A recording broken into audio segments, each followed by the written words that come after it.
munaasabad lagu taageerayo musharaxnimada gudoomiyaha xisbiga mucaaradka ah udub mudane Jamaal Cali Xuseen ayaa lagu qabtay hotelka Harawe ee magaalada Boorama.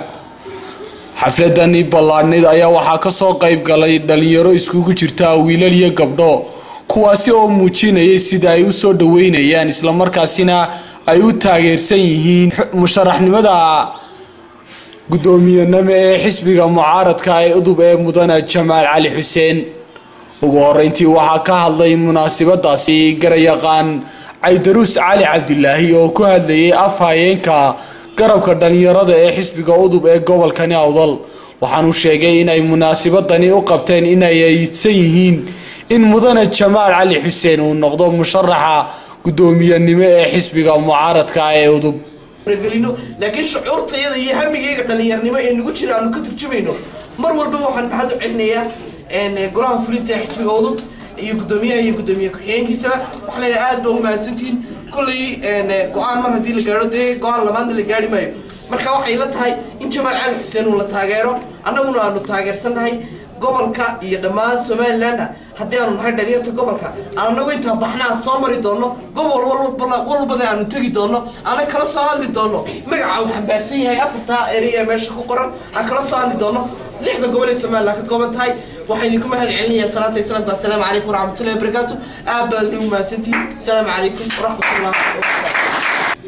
waxaa kaloo halkaasi ka hadashay Faadumo Yaasiin oo ka mid ah taageerayaasha xisbiga udub ee ku sugnaa munaasabadaasi isla markaasina waxay halkaasi ka soo jeedisay haweenka taageersan xisbiga udub ee gobolka Awdal ay ayidsan yihiin in mudane Jamaal Cali Xuseen uu isku soo taago musharaxnimada gudoomiyaha ee xisbiga mucaaradka ee udub.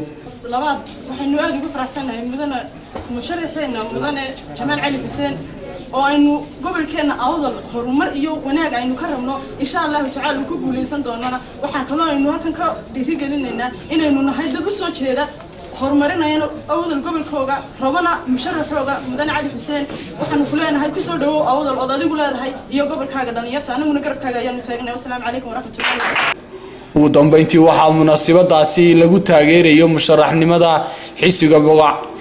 xisbiga mucaaradka ah ee udub ee mudane Jamaal Cali Xuseen ka hadlay gudoomiyaha garabka dhalinyarta ee xisbiga udub ee gobolka Awdal Sharmaka Xuseen Xasan.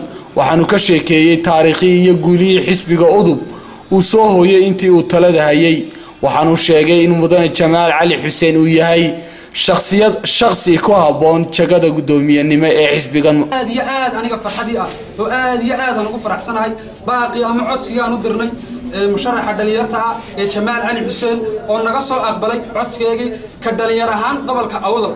waad ogtihiin oo maxay xisbiga udub waa xisbigii dimuqraadiyadda Somaliland feeras dhaqaajiyay waa xisbigii koowaad ee doorasho kaga guuleystay Somaliland ee loogu sacabtimo isagoo cod aqlabiyada ku guuleystay doorashadii ka dhacday geeyigan Somaliland.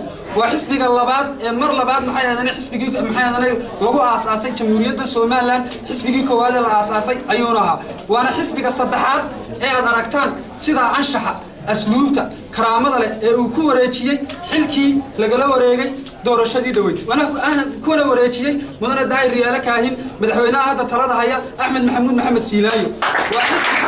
waa xisbi dimuqraadiyadda dalka iyo danta intaba maxay ahaydeen daneeyo xisbiga. Khadar Maxamed Xasan Xidigta News magaalada Boorama.